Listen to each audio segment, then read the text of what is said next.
Objectivity is important. And what I mean by that is we need to be able to measure something in order to know if we're pushing the needle towards our goals or away from our goals.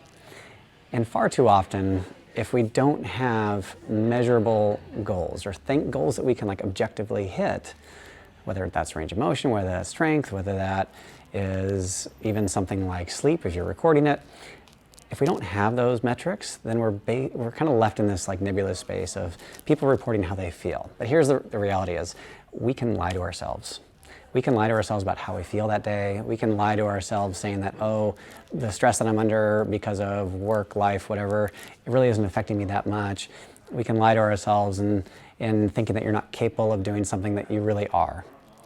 But if we have objective measurements and we have objective goals, then we know that, hey, are we getting, and we test you, are you getting closer to that goal or are you getting further away from that goal?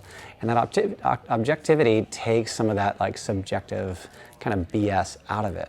And I'm not saying that we're not listening to our patients, because we absolutely are. We want to hear how you're feeling that day, because that has a lot to do with how hard we can push you, how you feel about your overall rehab, how you feel like you are existing in the world. And those are all really valid things. But when it comes to knowing if we're getting closer to our goals, that objectivity is so important. And without that, and like I said, we really don't know. I'm a huge fan of measuring all kinds of things. So I've been wearing a Whoop for the last 3.5 years. I also have another sleep tracker, and I like to kind of compare this data, and that way when I wake up in the mornings, hey, I feel pretty good. How is my body, what kind of signals is my body putting out that somebody is measuring and telling me well, am I on the right track? Am I trying to reach some of my goals? And since I've been doing this for so long, I can really see hey, I'm stressed because I can recognize that my resting heart rate is above a certain metric, or oh gosh, I wonder if I'm getting sick because something else changed, or something along those lines. Once you kind of drill down and dial in the data over a long enough period of time, then you can really start to see what some of these micro behavior changes, how they actually affect what you're going after. And again, am I moving closer to my goal or further away from it?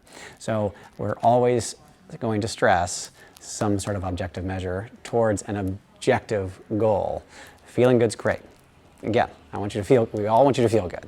But we also want to get you somewhere that is meaningful, that is tangible, that is measurable. That way we all know that we're winning.